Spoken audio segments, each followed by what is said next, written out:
Gracias. Hola a todos y todas, ¿cómo están? Muy buenas tardes, bienvenidos a esta jornada de la tarde. Bueno, para mí es un honor y un lujo presentar a un colega y un amigo personal, Jorge Enrique Sagula. Él es licenciado en Matemática Aplicada y doctorando en Matemática, Orientación, Teoría de Juegos y Agentes Inteligentes. Es profesor asociado, ordinario e investigador del Departamento de Ciencias Básicas de la División Matemática y División Estadística de la Universidad Nacional de Luján. Es asesor científico en carreras de ingeniería y licenciatura en sistemas de la Universidad de la Cuenca del Plata. En la Universidad Nacional de Luján es director del Centro de Neurociencias e Inteligencia Artificial, es director académico de los simposios de educación matemática que muchos de nosotros conocemos y asistimos, es director del equipo de convergencia interdisciplinaria y director del proyecto Mundial, que es de multimetodologías, neurociencias, decisión e inteligencia artificial. Ha sido director del LATSI, que es el Laboratorio de Aprendizaje y Decisión en Sistemas Inteligentes de la Universidad Católica de Santiago del Estero. Es director de más de 25 proyectos de investigación en el campo de la matemática aplicada, de estadística, de inteligencia artificial y de diferentes interdisciplinas y en diferentes universidades. Es generador, desarrollador, director y profesor de especializaciones, diplomaturas, cursos de posgrado, licenciaturas y tecnicaturas en distintas universidades en Argentina, autor de 5 libros y más de 100 artículos en educación matemática, matemática aplicada, inteligencia artificial y modelos de resolución de incertidumbre. Actualmente está trabajando con 3 libros y 10 artículos de producción. Es director de más de 50 tesis de grado y posgrado en matemática, estadística y ciencias de la computación. Disertante en más de 550 conferencias, cursos de posgrado, seminarios y mesas redondas en universidades y reuniones científicas, tanto de Argentina como del exterior, profesor visitante en más de 60 universidades en Argentina y el exterior, y podríamos continuar con una larga lista de todo lo que ha realizado Jorge. O sea, es una persona muy que desarrolla, uno lo ve muy activo. La conferencia que nos propone hoy es el aprendizaje estadístico pilar en procesos de Machine Learning y Deep Learning. La mecánica va a ser unos 40-45 minutos de exposición de Jorge y luego abrimos a preguntas, comentarios de ustedes. Jorge acepta que lo pueden hacer también de manera oral. En ese sentido, les pedimos que sean breves en la exposición y en la pregunta si lo hacen de manera oral. Jorge, bienvenido a estas jornadas y un lujo escucharte. Marcel, muchísimas gracias. Gabriela, también muchísimas gracias. Vuelvo a estar después de casi unos 13 años en el entorno de la Universidad Nacional de Villa María y voy a tratar de hacer una síntesis en 40-45 minutos, que es más o menos lo que prefijé, de un tema que es vastísimo, pero que realmente es muy actual. Por eso, como una primera filmina, de alguna manera, más tomando en cuenta que no me gusta demasiado hablarle a la filmina, me gusta siempre que la filmina esté a mi espalda, pero es más que nada para ubicar un poco lo que nos está atravesando. Por lo tanto, en primer lugar, nosotros tenemos un contexto actual que es una crisis. En la pandemia yo siempre insisto que la crisis es una consecuencia de una palabra que es un poquito más amplia, que es el crisma, y el crisma brinda muchísimas oportunidades desde el punto de vista del repensar, de la reflexión que tiene que haber necesariamente para la toma de decisiones.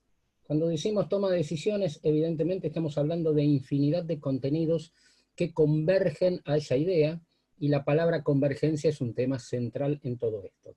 Por lo tanto, ¿qué pasa? A priori uno puede llegar a pensar, bueno, en unas jornadas de enseñanza de la estadística, aclaro, yo doy estadística y probabilidad desde el año 1985, sin embargo sostengo que la estadística y la probabilidad no son necesariamente dos ciencias acabadas en sí mismas, tomando en cuenta que pueden ser expansibles muchísimo más, tomando en cuenta que incluso no solamente cuando uno habla de probabilidad en particular, habla de un concepto que tiene que ver con lo teórico, y en lo teórico la idea es básicamente que se hable de la probabilidad objetiva, sino que puede plantearse desde la subjetividad o desde lo necesario.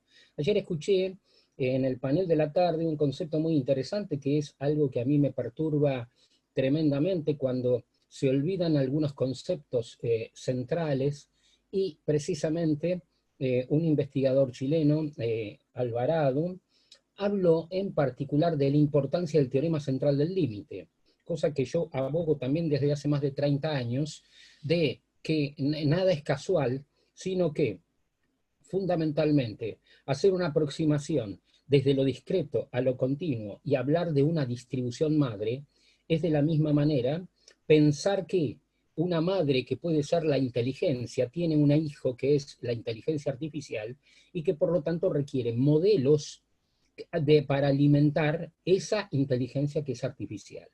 Y de hecho, cuando decimos modelos que tienen que ser, digamos, tienen que alimentar a los protocolos que se corresponden con la inteligencia artificial, en particular hablamos de los modelos estadístico-probabilísticos, modelos estadístico-probabilísticos en conjunción, modelos híbridos de distinta naturaleza, modelos matemáticos que requieren una fortaleza muy marcada para, en este caso, poder abogar a lo que es, de alguna manera, salir de la crisis. Entonces, por eso sintetizo dos conceptos que son fundamentales, que la primera cuestión es la resolución de los problemas en la pandemia y otra cosa es la planificación en la pospandemia. Y fundamentalmente enmarco la cuestión en la interdisciplinariedad en la resolución de problemas. En particular, problemas que devienen de modelos, digamos, de modelos decisionales. Una cosa es tomar la decisión y otra cosa muy distinta es ejecutar la decisión. Por eso siempre, digamos, abogo por una frase fundamental de Dunlop del siglo XVIII, donde dice que, traducido al hoy, elegir elige cualquiera, pero decidir no. Y de hecho, la decisión es racional. Cuando nosotros decimos que la decisión es racional, vamos por el lado, para mi gusto, erróneo, por lo general, porque decimos que es racional y entonces vamos por la inducción o la deducción. Y resulta claramente, este es un ejemplo bien concreto, el que estamos atravesando más en las últimas semanas, que nunca vamos por lo inductivo y lo deductivo, sino que vamos por el carril del medio, que es en general el carril que no se explica, que es el carril de la abducción o de la retroducción también, las dos expansiones del razonamiento. De hecho que si nosotros vamos por el carril de la abducción, ahí nos encontramos nuevamente con los modelos matemáticos para la resolución de la incertidumbre, particularmente la estadística y la probabilidad, que en general se enseñan, tal como ayer en la tarde mencionaban precisamente que cómo han sobrevivido de alguna manera la estadística, en particular en las carreras de ingeniería, donde con el paso del tiempo cada vez es menor. Y el otro ejemplo concreto es la investigación de operaciones, que precisamente modelos provenientes de la estadística y de la matemática aplicada, que en general no se dan como tal. Claro, podríamos pensar, si se dieran todos los contenidos, las carreras serían inacabables. Sin embargo, una cosa es utilizar el contenido y otra cosa muy diferente es utilizar la aplicación donde se desconoce el enlace con la teoría, entonces ahí estamos en verdaderos problemas. Yo, si bien no soy muy afecto a leer las filminas, por eso miro para el costado, voy a leer ahora, sí, lo que planteé como una introducción que tiene, de alguna manera, mucha ironía de por medio, pero también hay mucha dureza en lo que dice. Tiempos de pandemia. Contextos complejos, inteligencia artificial, Big Data, Machine Learning, Deep Learning, son términos y conceptos fuertes, que por cierto se ven reflejados en Convergencia este año, bisiesto, inicio de la tercera década del siglo XXI, año en que un virus denominado SARS-CoV-2 comenzó a causar singularidades en seres humanos a fines del año 2019, causando la enfermedad COVID-19, que provocó estragos en todos los rincones del planeta Tierra, transformándose escalarmente desde endemia hasta epidemia, llegando al escenario que aún vivimos de pandemia. Una pandemia que cambió absolutamente todo lo conocido en situaciones a priori impensadas, pero sí muchas veces imaginadas por novelistas de ciencia ficción, muchos de ellos provenientes de la ciencia, como Arthur C. Clarke, ingeniero estudiante de física y matemática en el King's College de Londres, Isaac Asimov, profesor de bioquímica, Aldous Huxley, filósofo, a quienes sin dudas podrían sumárseles muchos otros, pero en especial Robert Heinlein, quien junto a Clarke y Asimov integró la referencia de la ciencia ficción a nivel mundial. La pandemia distorsionó los escenarios de la realidad, produciendo distopías, escenarios indeseables, donde la sociabilización es la víctima central. Y justamente en el país de las distopías de Black Mirror, el King's College de Londres, con sus modelos predictivos nutridos desde la matemática a través de ecuaciones diferenciales ordinarias, desde el aprendizaje estadístico a través de modelos predictivos en distintos escenarios plausibles. En ambos casos dinámicamente, desde Big Data, porque la ciencia de los grandes datos es absolutamente imprescindible por la enorme circulación de datos, aunque no todos precisos. En tal instancia requiere de modelos analíticos predictivos. Aquí surgen Machine Learning y Deep Learning. Por lo expuesto previamente, la convergencia entre la matemática y la inteligencia artificial proveerá cada vez más una mayor integración a disposición de resolver problemas y proveer modelos decisionales inteligentes. Digamos que todo lo que está escrito en esta introducción en tiempos de pandemia es muy profundo y si bien está verbalizado de alguna manera vinculado con la ciencia ficción y mencionado en particular 2 veces el King's College de Londres, no es a propósito y porque sí, sino porque el King's College de Londres es el mentor desde siempre de todos los modelos epidemiológicos provenientes o de la estadística o de las ecuaciones diferenciales ordinarias, y a veces de la vinculación de ellos. Y de hecho, si uno ingresa al sitio activo del King's College de Londres, se encontrará con modelos predictivos que no hacen más que asustar a los jefes de Estado, diciendo qué es lo que puede llegar a ocurrir en el paso del tiempo en cada uno de los escenarios, porque a partir de sus datos reales, proporcionados por estos gobiernos, como por ejemplo la cantidad de camas eventualmente y los médicos y la disponibilidad de las camas UTI, saca las conclusiones a través de distintos modelos. Ahora, el problema es este, ¿cómo están construidos esos modelos? Entonces, evidentemente, hay una cosa que es muy curiosa, que parte de los modelos construidos sobre ecuaciones diferenciales se basan en la ecuación de Gompertz. La ecuación de Gompertz era un filósofo matemático que desarrolló para la sociedad de ese momento un modelo epidemiológico caracterizado por la predicción del tipo de patologías en enfermedades bacterianas que podría haber en el paso del tiempo, el seguimiento y al mismo tiempo el número de decesos. Ese modelo fue formulado en Inglaterra, digamos, un país a priori, digamos, lejano a nosotros desde el punto de vista de características propias que él tiene. Esto está luego en algunas de mis filminas. Pero el punto es central. No es posible sacar de contexto, ni mucho menos comparar situaciones que son totalmente diferentes. Hoy podríamos pensar, por ejemplo, yo en estos momentos estoy en Chivilcoy, 162 kilómetros al oeste de la ciudad de Buenos Aires, y es un día nublado, sería muy parecido a un día de Londres hoy.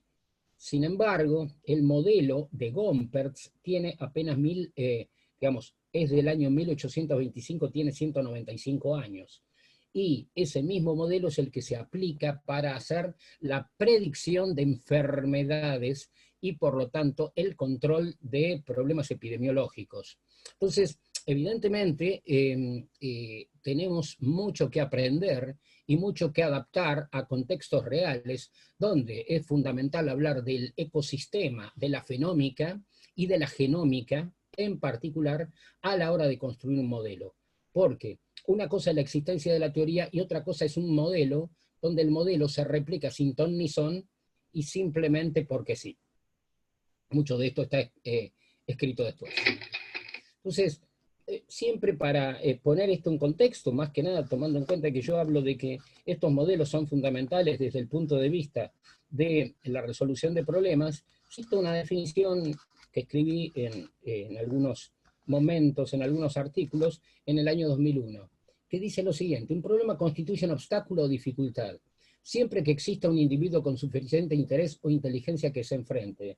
Y cuando digo esto es fundamental porque a veces nosotros tenemos problemas o definimos problemas problemas para los alumnos o los alumnos reciben de sus docentes problemas, cuando en realidad es una palabra tan usual que muy pocos saben lo que significa. Ese es el, digamos, el reino del revés. Entonces, ¿qué pasa? Evidentemente, no podemos dar problemas a priori porque sí, salvo definir contextos en los cuales estén inmersos problemas. Por eso es fundamental hablar de la percepción y del significado del problema, en particular, tomando en cuenta que estamos hablando de la sintaxis y la semántica, que es lo mismo que une a las ciencias estadísticas con las ciencias matemáticas, con las ciencias lógicas, con el lenguaje y con el lenguaje de programación, la sintaxis y la semántica. Si no hay percepción, muy poco sentido tiene la resolución. Y tenga la necesidad de resolverlo, reconociendo así el dominio en el cual está inserto y conociendo perfectamente la situación inicial o situaciones iniciales. El tema es curioso y concreto. Nosotros en estos momentos estamos escalarmente en un número variable, pero que en un número que crece semana a semana desde el punto de vista de la cantidad de infectados. Sin embargo, cuando se plantea el paciente cero o el primer paciente que llegó, evidentemente ese paciente llegó a partir de algún medio de transporte, de uno de los 5 medios de transporte clásicos o incluso por sus pies, porque si cruzó la frontera a pie, de fronteras vulnerables, evidentemente trajo el virus. Claro, hoy por hoy, esa gente que trajo el virus desde afuera apenas representa un 1 por 1000, incluso un poquito menos todavía de los que fueron, pero en algún momento fue la totalidad. Entonces, la situación inicial es fundamental, desde el punto de vista en que no todo problema es mapeable a una formulación matemática y que el problema verdadero es la resolución. Entonces, la resolución, que tiene que ver fundamentalmente con la ponderación desde el punto de vista de la conectividad, y esa ponderación proviene de cualquiera de las disciplinas que manejen la incertidumbre. Y el objetivo u objetivo, razón por la cual es necesario encontrar la solución, es decir, el camino de conectividad que me vincula al estado inicial, enmarcado en general en un grafo a través de una estructura arbórea, árbol en particular, tomando en cuenta que la raíz es la situación inicial y que las hojas o estados terminales representan los objetivos y por lo tanto la solución es eso, es la transformación. De hecho, si nosotros buscáramos la transformación para encontrar la solución al problema que nos está atravesando, sería un poquito difícil de percibir en este corto tiempo. Es la idea central de lo que es una convergencia en términos de una necesidad de nuevos paradigmas. ¿Por qué planteo la necesidad de nuevos paradigmas? Porque evidentemente muchos están hablando, digamos, en los últimos tiempos, no todos se dan cuenta de esto, pero yo principalmente planteé la idea de la crisis, la idea del crisma, la idea de la ruptura, esa ruptura que da en definir enormes oportunidades en un análisis FODA, perfectamente, no solamente las fortalezas, las debilidades y las amenazas, sino fundamentalmente las oportunidades, y precisamente en tiempos de crisis se crea. Y si en tiempos de crisis se crea, evidentemente lo que tenemos que buscar es la convergencia de las disciplinas en particular que permiten la resolución de problemas en pos de generar nuevos paradigmas que nos permitan resolver precisamente interdisciplinariamente, no pluridisciplinariamente o multidisciplinariamente, interdisciplinariamente los problemas en búsqueda de la concatenación hacia la transdisciplinariedad. Entonces, si yo veo esto desde el punto de vista en que los tiempos de pandemia son los tiempos amenazantes en un contexto general, la resolución de problemas está en el centro, hacia los costados puse básicamente el Big Data y el Machine Learning y el Deep Learning, y hacia abajo el aprendizaje estadístico. Una cosa es el aprendizaje estadístico desde los inicios de digamos, siglo XVIII, mediados del siglo XVIII, desde la informalidad y desde la informalidad hacia la formalidad, por más que la probabilidad es un poco anterior a todo esto, siglo XVII. ¿Qué pasa? Por un lado, es cómo se desarrolla la teoría y cómo avanza la teoría y cómo las que están en los costados son las alas, en este caso, de esta bola, requieren fundamentalmente del aprendizaje estadístico. ¿Por qué? Porque si básicamente nosotros decimos Big Data, digamos, hace 40 años no se llamaba Big Data. Se llamaba en general Database Management Systems, es decir, la teoría DBMS. Teoría DBMS que dio digamos, en llamar a la administración de las grandes bases de datos Data Warehousing. Entonces, un Data Warehousing era básicamente la disponibilidad de enorme cantidad de datos que sí requerían una solución específica. Esa solución específica que requerían esos datos permitía decir que lo que había que hacer era explorar, buscar, descubrir, hacer minería. Entonces comienzan a aparecer los modelos de data mining inspirados fundamentalmente por las ciencias de la estadística y la probabilidad, por las ciencias matemáticas en general, pero no necesariamente fuera por la lógica. ¿Por qué? Porque fundamentalmente son técnicas de minería para explorar en los datos. Sin embargo, ¿qué es lo que ocurre luego? Ocurre que se construye un modelo y ese modelo se replica, tal como dije recién, sin ton ni son. Cuando el modelo es netamente artesanal, porque tiene que ver con las características del problema, con los patrones del problema, con los objetos del problema, de manera tal de estudiarlo concienzudamente, racionalmente, con respecto a lo que éste representa, y entonces escoger qué teoría es la que más se adecua y por lo tanto qué modelo es el que mejor se adapta a esa condición. De manera tal que estamos hablando de la interdisciplinariedad. Pero evidentemente para poder hablar de esa interdisciplinariedad necesitamos a alguien que sea el intérprete de esto. El intérprete de esto puede ser perfectamente un analista estadístico, puede ser un analista computacional, puede ser un analista en sistemas. No estoy hablando de carreras, de títulos exclusivamente de analista de sistemas, pero evidentemente el ideal es otro, es un perfil distinto, que puede ser cualquiera de estos, pero que en realidad es mucho más amplio el concepto y se llama ingeniero de conocimiento. ¿Cuál es la diferencia entre un ingeniero de conocimiento y un ingeniero del conocimiento? Un ingeniero del conocimiento es alguien que conoce disciplinarmente de un tema, en tanto que un ingeniero de conocimiento es alguien que está por encima del tema, sin necesidad de plantear esto que sea un soberbio, sino que está por encima del tema porque lo que conoces del cómo y no lo que conoces del qué. Entonces, ¿qué pasa? Este ingeniero de conocimiento es el capaz de percibir qué estructuras son requeribles y por lo tanto es un especialista en definir cómo se adquiere, cómo se representa, cómo se modela, cómo se investiga, cómo se implementa, cómo se evalúa, cómo se mantiene. El cómo es un tema central en todo esto. De manera tal que cuando nosotros lo que tenemos es Big Data, que es el nombre moderno, de alguna manera surgido en este siglo, para hacer el reemplazo de lo que se llamaba anteriormente Data Warehousing, como dije recién, surgen las herramientas necesarias para poder resolver el Big Data. Entonces, reemplazamos los viejos, entre comillas, modelos que aún se siguen trabajando, de data mining, es decir, de minería, tanto la minería de datos como la minería de textos, que es más o menos lo mismo, visto desde distintos puntos de vista, y entonces lo que hacemos es introducir la idea de lo que se llama analytics, porque suena bonito, pero en realidad se llama análisis predictivo.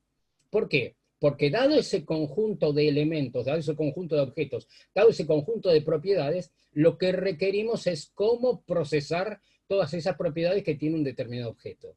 Ese campo es un campo muy amplio que se llama reconocimiento de patrones. El reconocimiento de patrones no es un tema moderno, es un tema desarrollado en los 80, en particular, fundamentalmente por todo aquello que tiene que ver con el reconocimiento de voz, en primer lugar, el reconocimiento de formas, el reconocimiento de objetos, tanto como para alguien que ingresó al aeropuerto e identificar qué ocurrió con su equipaje, como para identificar qué le ocurrió a su cuerpo, como para identificar lo que le ocurre a su retina, como para identificar lo que le ocurre a su voz. Lo de la voz es un poco más complicado, ¿por qué? Porque no es lo mismo, y ahora fíjense en el caso particular, nosotros que hablamos casi todo el día en estos momentos ante, digamos, pantallas, No es lo mismo la voz a la mañana que la voz a la noche. Por lo tanto, ahí hay variaciones. Y si cualquiera se fija, cuando hace una búsqueda por Google directamente, busca una palabra, si la palabra es muy extraña y la pronunciación no es muy adecuada, Google no le devuelve necesariamente algo perfecto. Entonces, deja rasgos de incertidumbre. Desde ese punto de vista, la cercanía de los modelos del aprendizaje, digamos, del aprendizaje estadístico, vienen, junto con el aprendizaje matemático, el aprendizaje computacional y el aprendizaje lógico, vienen a ser los pilares del Machine Learning y el Deep Learning. Ahora bien, ¿qué son el Machine Learning y el Deep Learning? En realidad el Machine Learning es un concepto que tiene apenas 70 años, que se debe a Alan Turing, cuando en su intento de máquina inteligente escribe un libro que se llama Computer Machinery, y en ese libro plantea de alguna manera que en algún momento las máquinas iban a evidenciar mayor inteligencia en el futuro. Entonces, que las máquinas iban a ser inteligentes. Entonces, atravesada por esa idea, comienza a desarrollarse en la década del 50, en la década del 60 fuertemente, los pilares de la inteligencia artificial. Pilares de la inteligencia artificial que primero lo que había que hacer era decodificar. ¿Decodificar a quién? Al hombre. Tanto decodificando por lo que decía, como decodificándolo por lo que pensaba. Por eso cuando lo decodifica por lo que decía, surge la ingeniería de conocimiento. Por eso cuando lo decodificaba con respecto a lo que pensaba, surgen los modelos de redes neurales. Modelos de redes neurales desarrollados a partir de la década del 50, en particular el año 1958, cuando Rosenblatt formula la idea del perceptrón. ¿Cuál era la idea del perceptrón? El perceptrón es una neurona, es el equivalente a una neurona. Claro, lo que pasa es que no le podemos sacar las neuronas a una persona, entonces emulamos la neurona. Por lo tanto, hacemos una aproximación del concepto de neurona a un nodo que está interconectado, como los nodos que se ven en el fondo de mi filmina. Entonces, ¿qué pasa? Esos nodos interconectados, ¿qué es lo que están planteando de alguna manera? Que, por un lado, el nodo se interconecta, es decir, de la misma manera que nuestras neuronas, se interconecta a través de un axón, es decir, esa barrita, pero a su vez, la neurona tiene como unos pelitos, esos pelitos son las dendritas, se tienen que acordar de sus clases de biología. Luego, aparte, ¿qué pasa? ¿Qué es lo que más nos importa? Esa neurona está interconectada con otra, pero tiene un concepto que es fundamental, que es la sinapsis. ¿Qué es la sinapsis? La capacidad de, en este caso, de comprender, la capacidad de estimular, la capacidad de aproximarse. Entonces, esa sinapsis genera un peso. Ese es el peso sináptico. Es aquel que nos dice, uy, hoy, sábado, después de las 2 de la tarde, recién terminé de almorzar, no voy a tener motivación para, o sí voy a tener motivación para. Ese es el peso sináptico. El peso sináptico que lo podemos percibir de alguna manera como, podemos pensar que la neurona puede estar en el viejo concepto, puede estar inhibida, entonces 0, puede estar excitada, entonces 1, pero puede estar entre 0 y 1, con lo cual, ¿qué pasa? Ahí rompemos el modelo de la binariedad, es decir, rompemos el modelo del álgebra de Boole. Entonces, ¿por qué? Porque no es determinístico, sino que puede ser que esté entre 0 y 1. Y si está entre 0 y 1, ahí aparecen nuevamente nuestras teorías, las de estadística, las de matemática en general, pero fundamentalmente unas que vinieron a auxiliar a la estadística y a la probabilidad y a la matemática porque ellas eran insuficientes. Es decir, todas aquellas que se basan en lo que se llama la lógica multivaluada. Dentro de la lógica multivaluada, nosotros construimos la idea de lo que se llama la lógica difusa, amparada en la matemática difusa, que es aquella que nos da la calidad de la pertenencia a. Entonces, en ese contexto, el aprendizaje estadístico vienen a, de alguna manera, ayudar a las redes neurales. ¿Por qué digo esto? Claro, porque la red neural en sí misma es una estructura. Pero ¿qué pasa? Cuando nuestro cerebro razona, ¿qué es lo que hace? Hay capas y capas y capas y capas y capas. Entonces, ¿cuál es la idea? Varias capas entrelazadas entre sí que permiten de alguna manera filtrar. Eso es una red neural. Red neural desarrollado el concepto, como dije recién, a partir de la idea de Rosenblatt. Por supuesto que a Rosenblatt lo alcanzó en la década del 60, un desarrollo de un libro llamado Perceptrons, de Marvin Minsky y Seymour Papert, los padres de la inteligencia artificial en la década del 60 en el laboratorio de medios del Instituto Tecnológico de Massachusetts. ¿Y qué es lo que hicieron? Le dijeron, no, todo lo que usted está planteando es insignificante, porque usted está diciendo que las funciones son lineales, y las funciones no son lineales. De hecho, ayer escuché, por ejemplo, básicamente que hablaban de modelos lineales generalizados. Entonces, ¿qué pasa? La idea es que esto no es un proceso lineal exclusivamente. Entonces, ¿qué pasa? Destruyeron todas las investigaciones que habían en redes neurales en la época. Claro, hay que pensar, década del 60 había limitaciones en el software y limitaciones en el hardware. Cuando eso empezó a expandirse, entonces empezaron a renacer nuevamente las redes neurales. Entonces, ¿qué pasa? Las redes neurales, vinculado con el concepto de Alan Turing, permitieron la idea del machine learning. Entonces, machine learning, ¿qué es? Aprendizaje en máquina, pero queda más lindo pronunciarlo en inglés. Machine learning queda más bonito. Entonces, todos hablan de ML. Ahora bien, el machine learning puede ser de dos tipos, aprendizaje supervisado y aprendizaje no supervisado. Aprendizaje supervisado es decirle a la máquina que haga tal cosa. Entonces, dice, la máquina hace tal cosa. Entonces podemos tener tanto de sistemas decisionales como sistemas expertos, como sistemas más basados en conocimiento, como sistemas tutores inteligentes, pero que hacen exclusivamente lo que se les dije. Es decir, es un sistema básicamente de circuito cerrado. Ahora, si nosotros nos queremos expandir, podemos ir a un sistema de aprendizaje semisupervisado, donde, en definitiva, hay algunas consideraciones, es algo así como un robot al cual lo libero dentro de un hábitat natural, pero le pongo límites en las paredes, entonces no va a poder pasar la pared si yo no le defino una orden que significa atraviese pared, de manera tal que sería semisupervisado. Es básicamente lo que ocurre en una clase. En una clase tenemos sistemas que son supervisados, sistemas que son semisupervisados, pero yo no le puedo decir a una persona, no aprendas o aprende hasta acá, porque si aprendes más, vas a superar a tu docente. Entonces no le puedo decir eso, por lo tanto eso sería un sistema de aprendizaje no supervisado.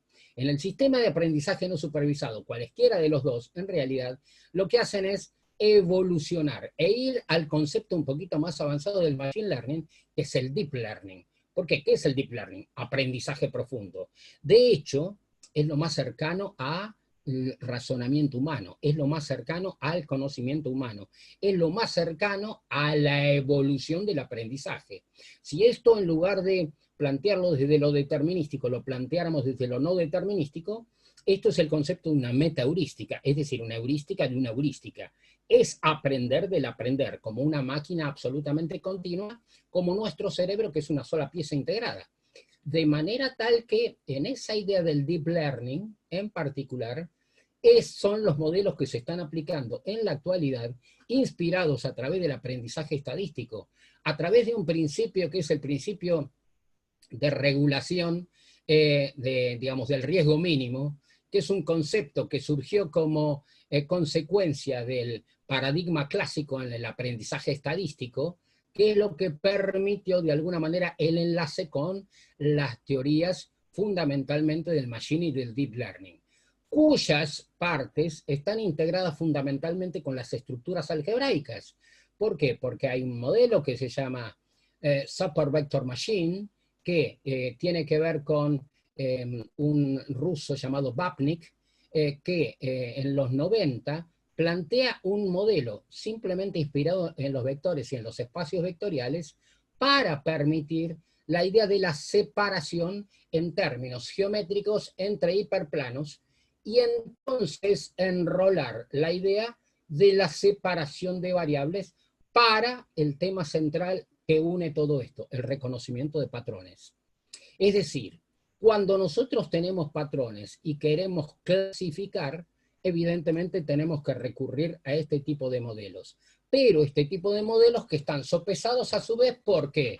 Por temas muchísimo más complejos y más, digamos, más puntuales en particular, que son los que tienen que ver con las redes de creencias, con los árboles de decisión y con las redes bayesianas.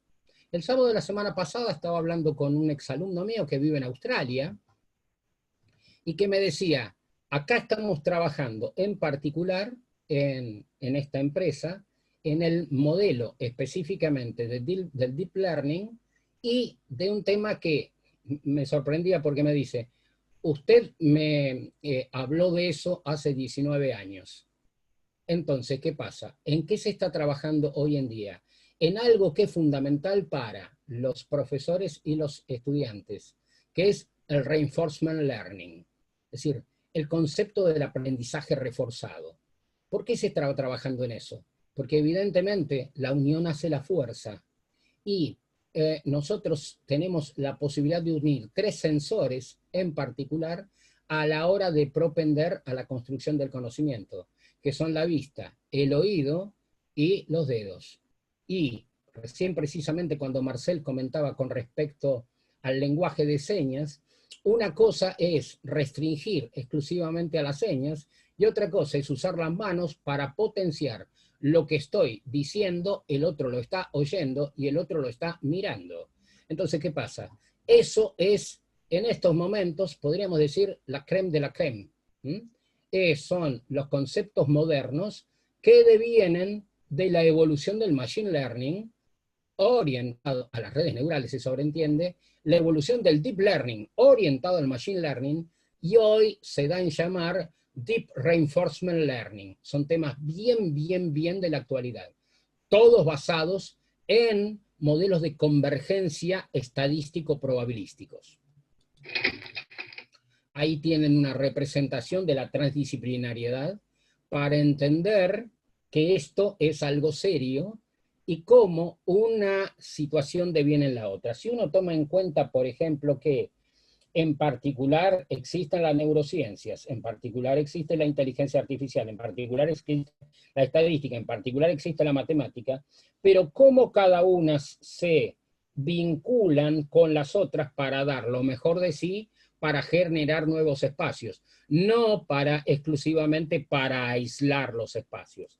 Si se fijan, la minería de datos, en este caso en particular, que no es exclusivamente que se llame data mining, fundamentalmente lo que tiene que ver con ir a rescatar las variables que son significativas con respecto de las que no lo son, que es todo un tema. ¿Por qué? Porque en particular, primero esas variables hay que definirlas, segundo hay que hacer el reconocimiento de la parametrización de la variable y la incidencia de las variables con respecto a otras para saber cuáles son significativas respecto de las que no, que lo que van a hacer es de por sí generar una pequeña variación y un pequeño error, todo sopesado por el conocimiento del experto que está resolviendo el problema, léase particularmente, podría ser el ingeniero de conocimiento o el experto en la resolución de temas, que lo que va a hacer es encontrar el mejor modelo para cada situación en particular y no un modelo a priori que no tiene la menor idea si se adapta a la cuestión. Si ahí, por ejemplo, nosotros siguiéramos expandiendo, podríamos introducir a la lingüística y entonces hablar de lo que es la neurociencia computacional o bien una neurolingüística computacional. Si uno se fija en base a esto, podría encontrar sin ningún tipo de problema a Chomsky, porque trabajaba sobre esa línea. Pero voy a dar un ejemplo vinculado con la ciencia ficción. Cuando en su momento, para mí, una de las series de ciencia ficción por excelencia, migrada a películas de todo tipo, que es Star Trek, cuando originalmente se desarrolló la serie se desarrolló en base a la lingüística y se construyó un lenguaje en particular en el cual se daban clases en Buenos Aires sobre este lenguaje, que era el Klingon. Y cuando, por ejemplo, en particular Cameron en Avatar desarrolla la película, que pronto vienen la 2, la 3 y la 4, generó un lenguaje con un equipo de 10 neurolingüísticos que desarrollaron un lenguaje que no solo tenía que ver estructuralmente con la lengua en sí misma, sino con aspectos emocionales, aspectos computacionales que requirieran esta visión. Por eso, de mínima, esto es hacia donde tenemos que ir. esto es una introducción. Ahí están los modelos en los cuales podemos perfectamente abrevar desde el punto de vista de cualquiera de las disciplinas y cuáles son las relaciones que existen con lo que es la predictiva o la analítica desde el punto de vista de los grandes datos, porque detrás de esto se sobreentiende que hay una construcción desde el punto de vista estadístico, probabilístico, matemático en su amplia escala, con la posibilidad de desarrollar modelos que tengan que ver en la resolución de áreas bien específicas. Lo que a nosotros nos sobran son datos, pero lo que no hay duda que tenemos demasiada es incertidumbre. Quiero respetar el tiempo. Perfecto, Jorge. Muchas gracias. Bueno, queda esta línea ahora abierta para comentarios. El que quiera pedir palabra, hacer una pregunta, la hace en el chat, lo hace pidiendo la palabra. Somos acá un grupo de colegas, así que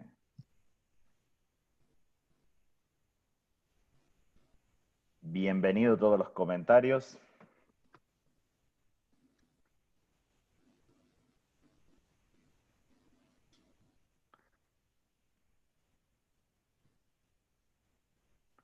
Gabriela te dice, qué interesante, Jorge, un aprendizaje que nos atraviesa. Ahí voy a habilitar todos los micrófonos para que si quieren... Perfecto. El que quiere, claro, el que quiere hacer pueden, por ahí es más fácil, porque es difícil escribir tanto, como decía Jorge recién, por ahí, a ver, permitir que cada participante, así que ahora, a ver, fíjense si se puede habilitar, a ver si se lo pueden habilitar, supuestamente, allí se podría. A ver, Liliana, si querés probar vos, ayúdame, a ver si se puede. Sí. Ahí está. Sí, parece que sí. Parece que sí.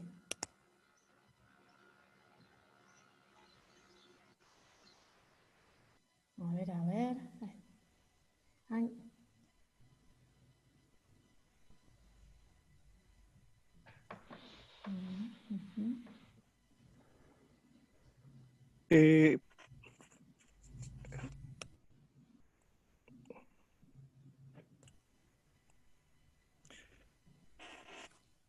Buenas tardes, don Jorge. Buenas tardes, Muy profesor. bonita su exposición, realmente impacta sobre su conocimiento, primero que nada. Algo que inquieta un poco a nuestros jóvenes hoy día. ¿Serán realmente reemplazados en algún minuto por las máquinas? ¿Qué va a pasar con sus fuentes laborales a futuro? Mire, Rosamel, ayer lo escuché a usted, también me pareció muy interesante, y yo le digo lo siguiente. Hace 25 años, en el mes de septiembre del 95, erróneamente, creo, me invitaron a un congreso de estudiantes de ciencias médicas. Era la Federación Latinoamericana de Sociedades de Estudiantes de Medicina.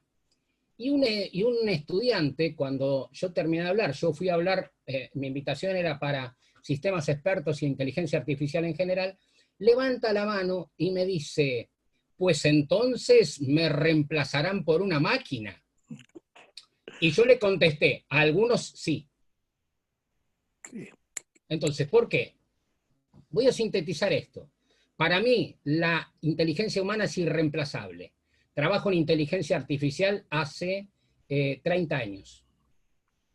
Sin embargo, mi visión es transversal, habrán notado la transversalidad que existe, y digo lo siguiente, una cosa es reproducir ciertos procesos y otra cosa es reproducir el talento no se reproduce, es imposible. Y lo voy a citar en este ejemplo, cuando en su momento se juega la partida de ajedrez entre Kasparov y Deep Blue.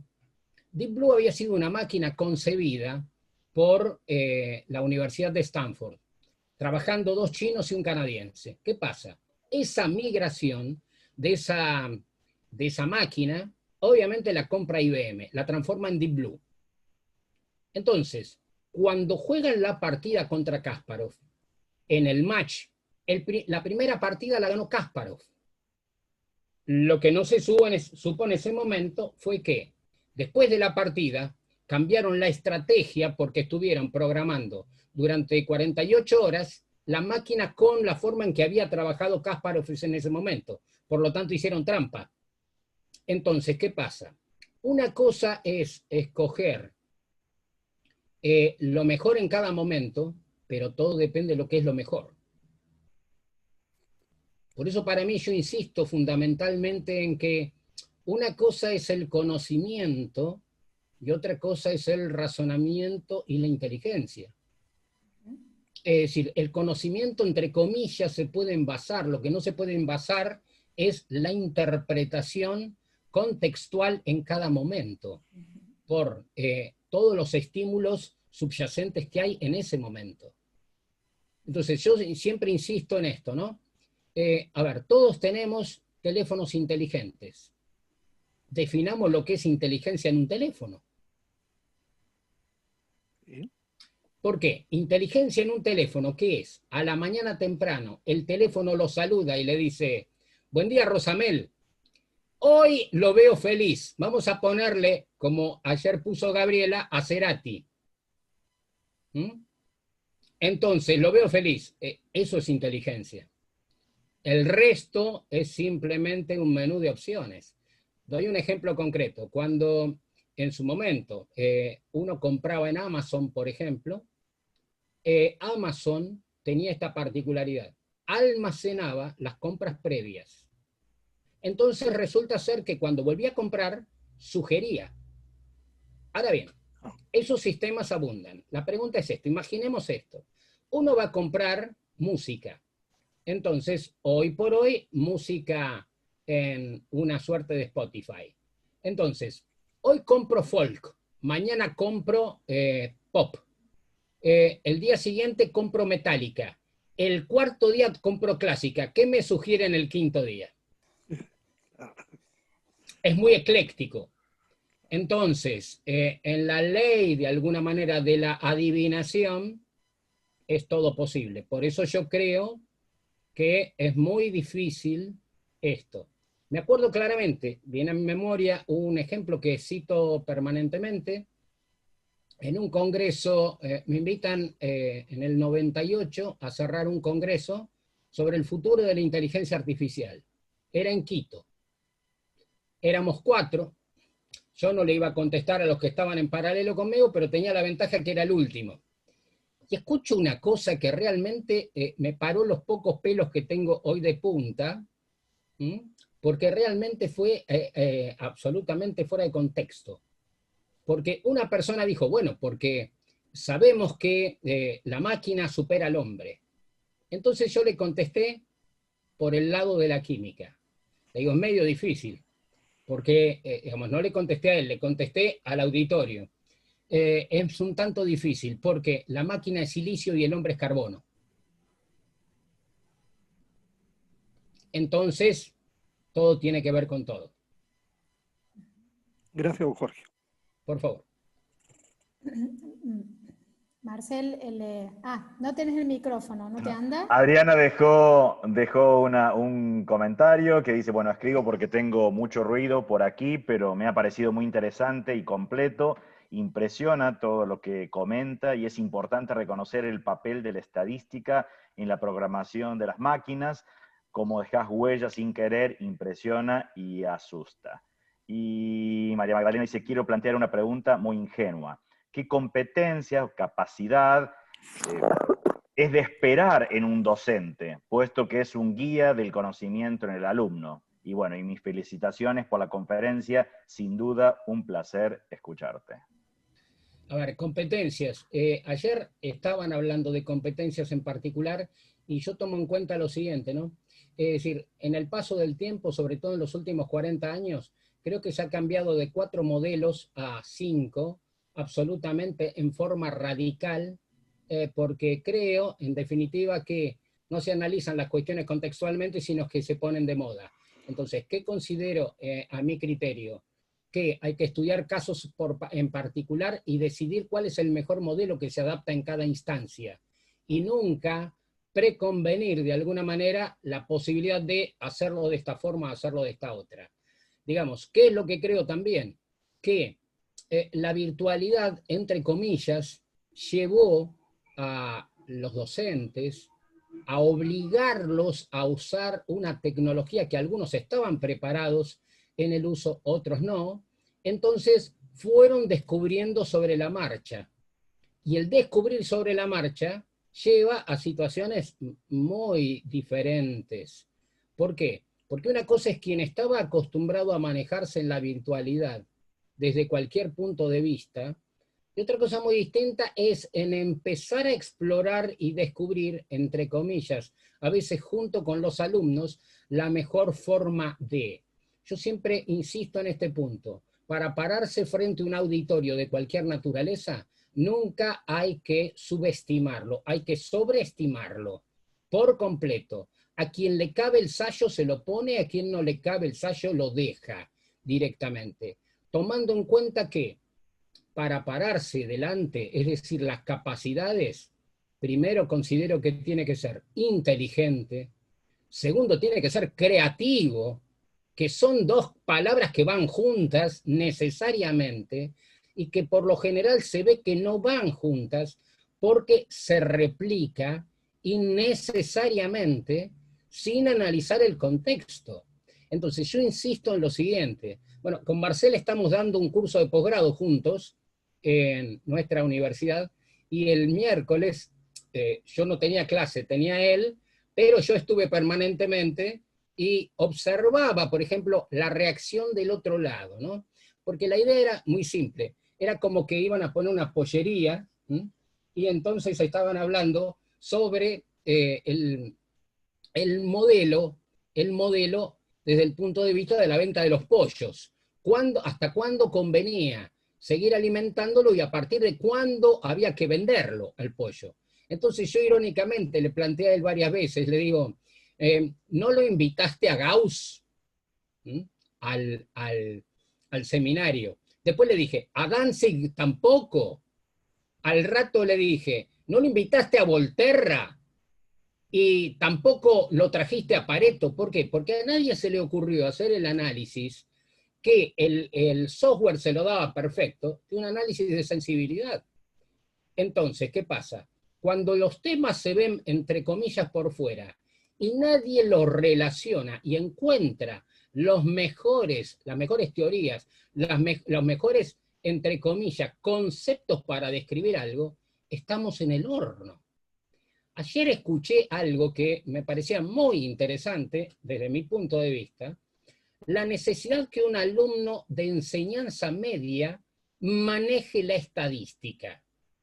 Yo puedo basarme en lo que veo y lo que veo, yo no doy clases en secundaria, di solamente 4 años, hace muchísimos años, pero lo que veo es esta pendiente así, directamente, porque la cantidad de contenidos es cada vez más pobre, lo que sabe. Y hay un tema que para mí es crucial, que es cuando confunde, por ejemplo, capacidad con volumen, que es el caso más notorio donde se confunde, porque yo, por ejemplo, siempre suelo hacer este tipo de preguntas. Le digo, si vos tenés mucha sed, ¿te podés tomar un cuarto litro de agua? Y todos, absolutamente todos, me dicen que sí. Y yo les digo, de ninguna manera. Entonces, ¿cómo? Me dicen, ¿cómo de ninguna manera? Si tengo mucha sed, sí, yo. A ver, vos te podés tomar 250 centímetros cúbicos de agua, pero un cuarto litro no, porque te estarías comiendo el envase. Entonces, lo loco del caso es que esos problemas que arrancan desde tan atrás, después los tenemos, es decir, mucho más arriba. Entonces, eso me preocupa, más cuando tiene que ver con la formación. Entonces, también insisto lo siguiente, es 50% y 50%. Sin necesidad de formarse, tiene muy poco sentido la estimulación del otro lado. Pero estamos en problemas, digamos. Pero habemos algunos otros locos que los evitamos. Marcel, ¿puedo hacer una pregunta? Ya que soy la que tengo el micrófono. Vos hablaste de la inteligencia y la creatividad, y como docentes tenemos la tarea de potenciar esa creatividad, ¿no? Y ¿cómo ves que se puede desarrollar en los estudiantes de edades muy tempranas, esa creatividad que finalmente es lo que nos va a diferenciar siempre de las máquinas? Mira, simple y concreto. Estoy trabajando en varias líneas, en varios proyectos, pero con algunos amigos estoy trabajando en un proyecto de neurociencias e inteligencia artificial, en particular que va a cubrir dos aspectos. Por un lado, adultos mayores, y por el otro lado, jóvenes. Creo que hay que volver, entre comillas, a la vieja usanza. Con tecnología o sin tecnología es lo mismo, pero hay que volver a la vieja usanza, en potenciar el uso de laberintos, de rompecabezas, fundamental el rompecabezas, y más cuando ya hablé del reconocimiento de patrones. Sí, eso es fundamental, es lo más rico que hay.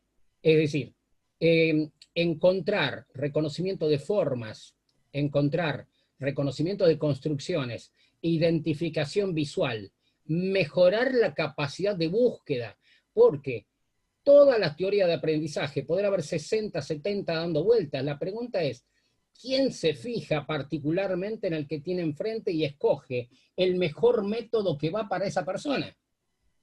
Es decir, es inviable porque el tiempo no alcanza, menos en la virtualidad, aquellos como, por ejemplo, la semana anterior en Luján, había un docente que le tenía que tomar en paralelo a 768.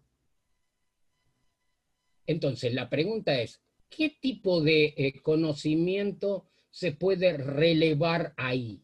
Entonces, en los contextos en los cuales cabe, la posibilidad es regenerar el concepto de la búsqueda para la mejora de la construcción del conocimiento. Bien. De hecho, eso para mí es absolutamente esencial. Justo anoté en mi cuadernito que tengo acá al lado lo que vos dijiste de los patrones, porque nosotros hemos trabajado en salas de 4 y 5 años con lo que son las series recursivas, series repetitivas, y decía, y no está en la currícula, la verdad que eso no está en la currícula, no aparece, y qué importante esto y bueno, vos me das todavía más pie a potenciarlo para que lo presentemos en el taller de primaria y de inicial, Marcel, porque esto de las secuencias recursivas, repetitivas, de los patrones, de las combinaciones, las permutaciones, los arreglos ordenados, todas esas cuestiones, Mira, yo te doy un ejemplo que lo traje a colación en el simposio, lo mencioné esto. Hace muchos años a mí se me había ocurrido una idea, entonces planteé en la universidad el concepto de dar diagramación y programación para las edades básicamente que no comprendía la universidad, es decir, el extremo superior y el extremo inferior. Entonces, ¿qué pasa? En particular, yo tomé dos grupos que eran los que más placer me daban, 7 a 9 años. Entonces, ¿qué pasa? ¿Qué les enseña a los 7 a los 9 años? Diagramación lógica y programación. Entonces, hace unos 4 años, voy a una reunión, me invitan a una reunión de una Secretaría de Ciencia y Técnica de una provincia, y alguien me dice, no, nosotros estamos aplicando acá programar, porque la idea es enseñarle a programar a los chicos. Entonces yo le conté esta anécdota, como diciendo, qué loco, pero qué loco realmente que es todo, cómo las cosas lamentablemente no quedan. Entonces le conté esta anécdota y después le puse el año. ¿Por qué? Porque en el momento que yo enseñé eso, los chicos, ¿qué hacían? Trabajaban con el logo. Era el lenguaje para chicos, el logo. Pero nunca se pensó que ese lenguaje podía ser reemplazado por otro, porque era como el lenguaje para chicos, vuelvo a insistir. Entonces en ese momento vino a la universidad un investigador del MIT y era asesor de la Casa Blanca, y dice, ustedes están en condiciones de no cometer los errores que cometimos nosotros, ¿sí? Y ustedes tienen con respecto a nosotros una ventaja y con respecto a nosotros una desventaja. ¿Cuál era la ventaja y la desventaja? La misma. ¿Sí? Era la tecnología. Entonces el planteo fue este. Se había realizado una prueba en 600 chicos de 6 a 8 años de edad. Se les había dado lápiz y papel y primero la máquina. Entonces, con la máquina tenían que hacer reconstrucción de figuras geométricas. Los 600 chicos lo hicieron.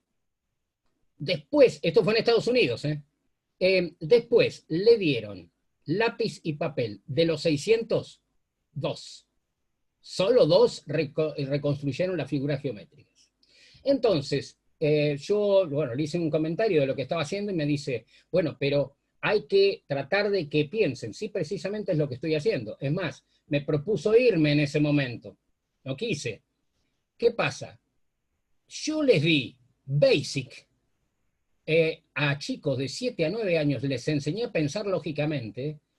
¿En qué año estoy hablando? 1985. No es de ahora, de este siglo. Entonces, ¿qué pasa? ¿El tema cuál fue? Cuando le tuve que explicar, en particular, dada la situación que lo requería, funciones.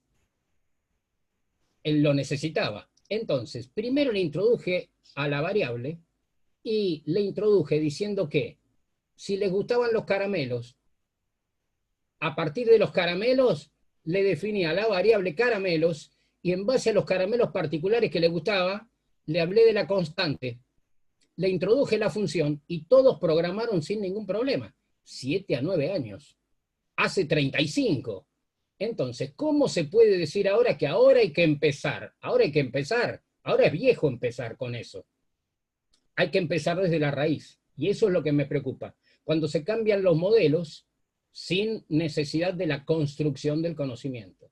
Yo planteé en el 90 o 92, le planteé a un amigo, quería desarrollar un taller de inteligencia artificial para niños y se asustó, no querían. En estos momentos, cuento esto porque es muy significativo. Yo estoy dando, terminé un curso de posgrado la semana anterior y estoy dando uno con Marcel y uno con un discípulo mío. El que estoy dando en particular es de inteligencia artificial y domótica. Entonces, resulta ser que un amigo mío, bastante amigo, me dice hace muchos años que el hijo le dijo, papi, decile a Jorge que cuando dé algo de este tema, me avise. Perfecto. Entonces, yo hace un par de meses le aviso y le aviso a mi decana, le digo, mira, voy a tener como inscripto en el curso una situación así, así. Bueno, la decana me abría los ojos como de huevos fritos, porque, como diciendo, es una locura. Bien, ¿a quién tengo en ese curso? Un chico de 12 años. Al cual le estoy dando inteligencia artificial y domótica. ¿Por qué? Porque el chico es creativo, porque integró un grupo de programación, está en la escuela de robótica en una provincia, y el grupo que integra, él tiene 12, pero a los 11 estaba con los chicos de 14 a 17. ¿Por qué no? Entonces me reía porque la semana pasada hablo con el padre y me dice, le digo, decime a ver qué le parece. Y me dice, papi, dice, Jorge habla de mucha teoría. ¿No? Entonces, me causó gracia porque yo después conversé con él y le dije, vos tenés que ir pensando de cómo tenés que ir construyendo, pero obviamente yo sé que es tremendo absorber eso para una criatura, pero nada es imposible.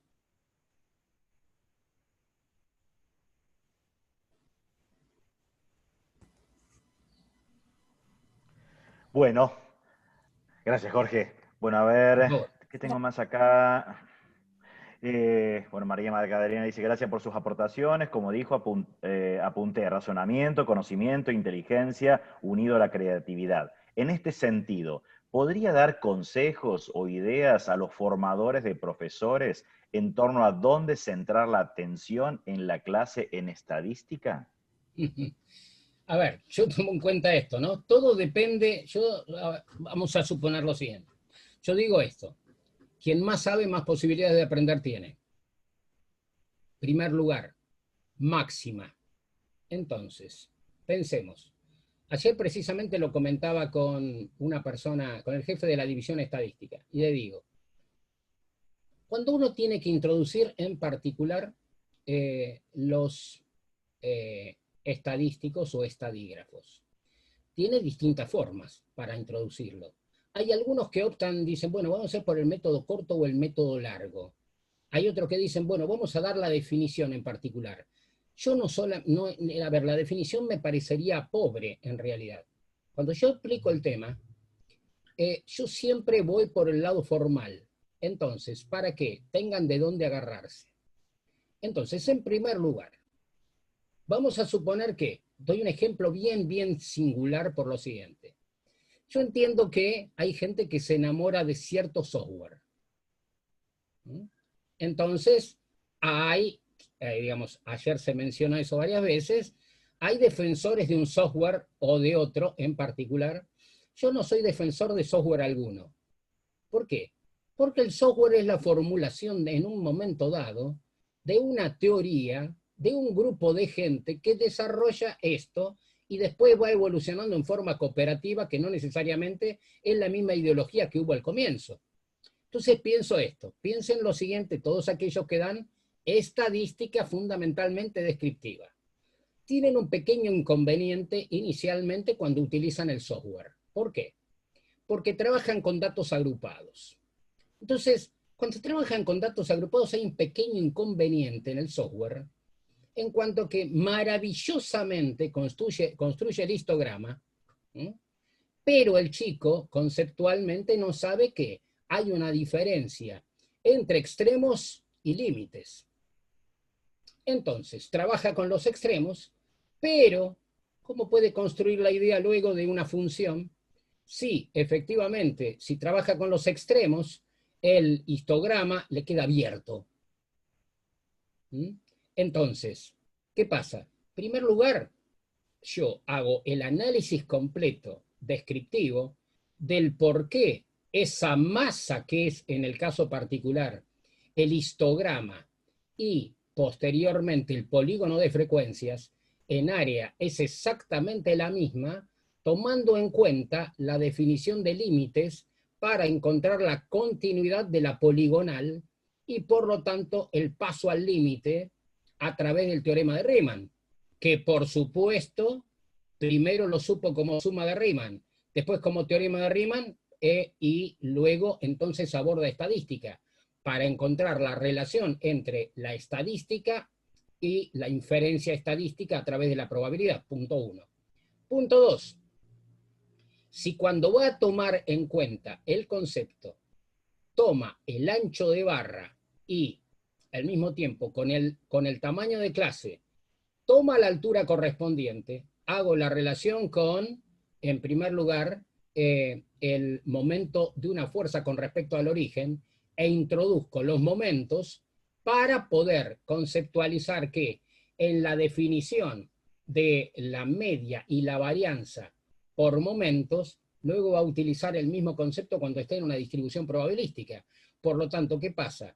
El problema ¿cuál es? Si no sabe física, hay que entrar por otro lado en la definición.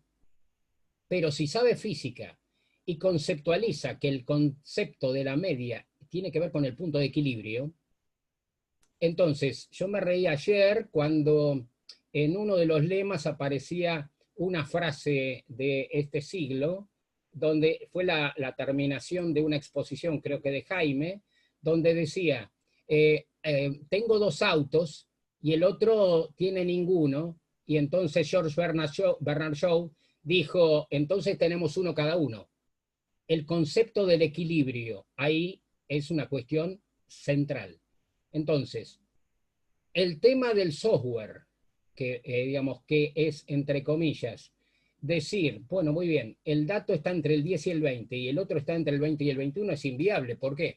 Porque entonces en el 20 habría 2 valores y por lo tanto no tengo función.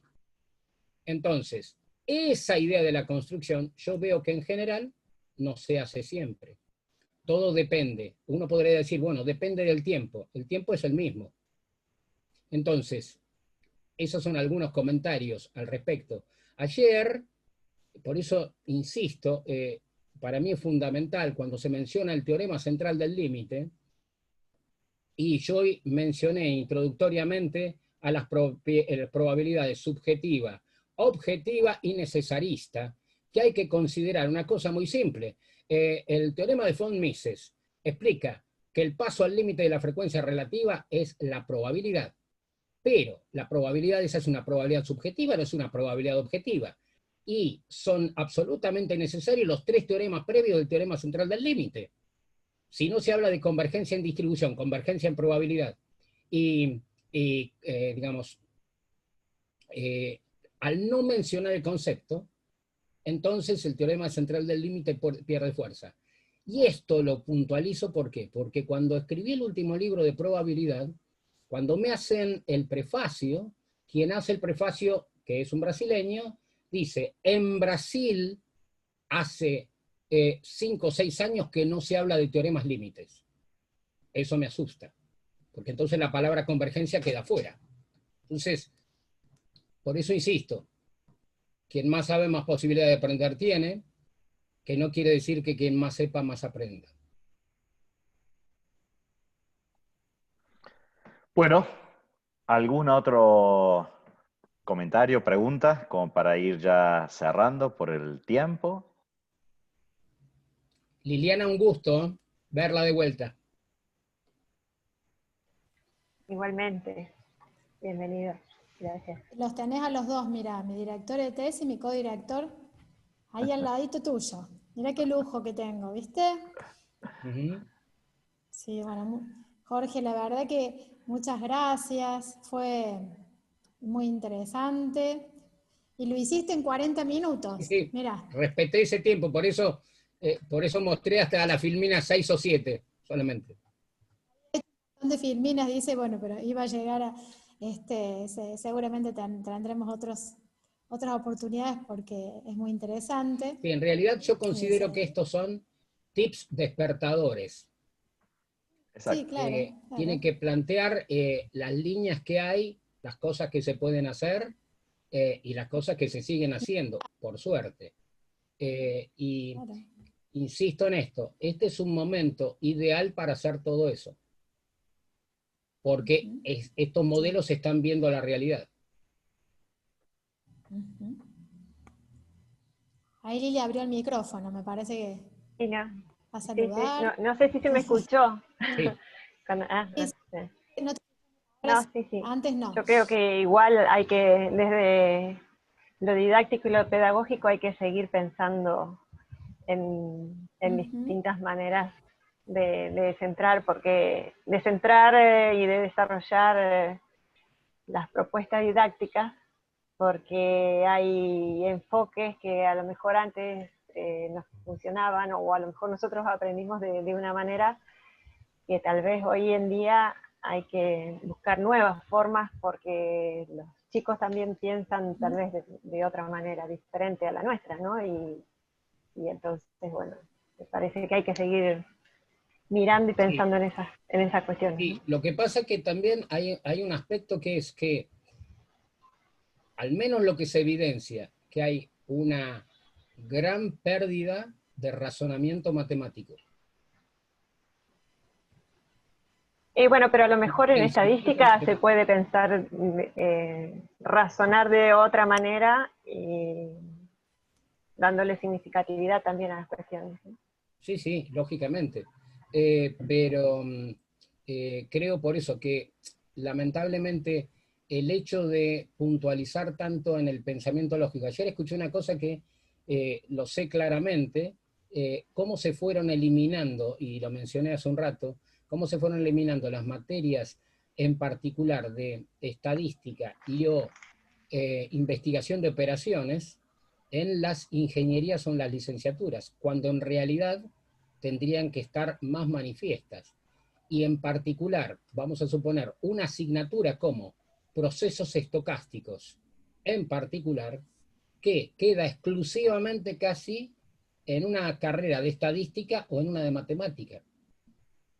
Es muy loco, porque digamos, son disciplinas que permiten resolver muchísimo todo tipo de problemas. Pero bueno.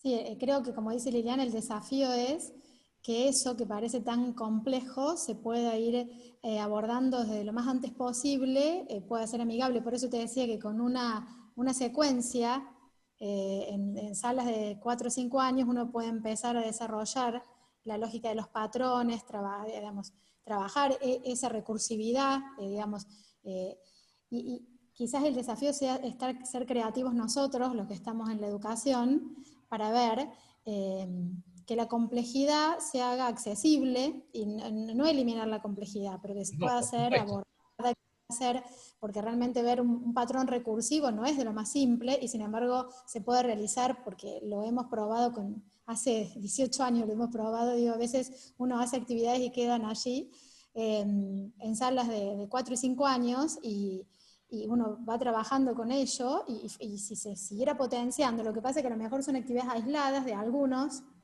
y lo que hay que empezar es a trabajar, digamos, con una idea clara, pero siempre desde el lugar de la posibilidad, ¿no? Desde el lugar de que sea posible, de como decís, los docentes tienen que estar, no es fácil ser docente, porque a eso complejo lo tenés que hacer accesible. O sea, tenés que poder hacer toda esa, más que traducción sería, sí, una traducción. Transducción. Eso, sí, estaba bien dicho lo que estaba diciendo, lo dije intuitivamente y no sé de dónde lo dije, sinceramente, pero es eso. Y creo que hay que formarse muchísimo para eso, animarse, y quizás los que hemos podido pasar por la cuestión computacional, bueno, en mi caso yo trabajé soy profesora de computación de base, y trabajé con el logo, con niños, inclusive con niños Down, trabajaba y veía en la primaria, por ejemplo, cómo con chicos que estaban en 5º grado trabajaban con las propiedades de los polígonos, la suma de los ángulos exteriores, la suma de los ángulos interiores, con chicos de 4º y 5º grado, y con el logo se podía hacer eso. Pero bueno, digamos, como dice la Lili, la esencia es, y como siempre nos plantea Marcel, ese por qué, ese para qué, y cómo vas a poder llevar adelante ese proceso, digamos, para que realmente... Pero vos fíjate, vos mencionaste, en el caso, hay una palabra que mencionaste que es muy importante, que es recursividad. Sí, para recursividad es terrible, pero por lo general en los contenidos matemáticos no está. Sin embargo, yo dirigí, en realidad, asesoré un proyecto donde bajé un poco la línea de lo que había que hacer. Vos miras una currícula de sistemas y la mitad de las materias tienen indirectamente recursividad. ¿Por qué? Porque en realidad lo que hay que hacer es la recursividad, es precisamente el recurso del aprendizaje en términos del razonamiento.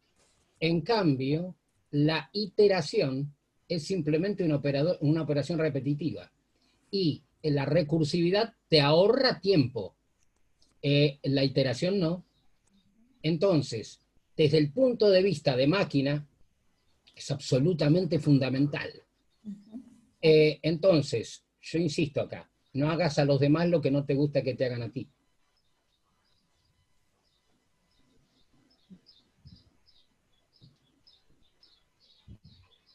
Bueno, vamos a cerrar esta conferencia. Nuestro agradecimiento, Jorge, por tu participación, eternamente agradecidos. Muchas gracias a todo el resto que permaneció en la sala, escuchándonos, comentando y bueno, estando y siendo parte de estas jornadas. Así que nos vemos. Muy buen fin de semana para todos. Un gran abrazo. Hasta luego. Muchas gracias, Marcel. Gracias a todos.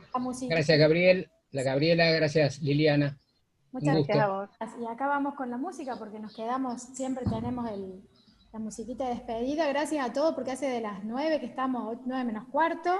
Así que mirá que te han esperado, Jorge, realmente, porque hace tempranito que estamos.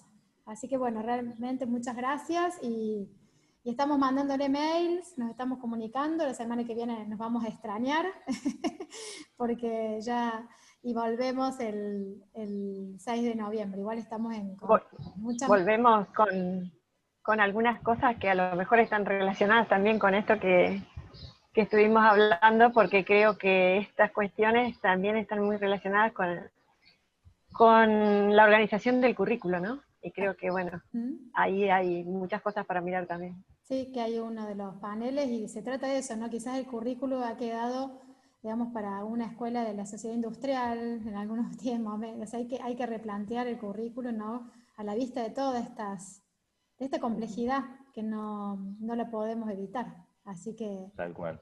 Muchas gracias y allá va la musiquita para que nos... Gracias, Jorge, un gusto haber... Gracias. Gracias a ustedes. Gracias, Lili, por estar ahí siempre.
Bueno, ya ahora sí voy a, como siempre digo, los voy a... Ah, no estoy grabando, esperen que estoy grabando.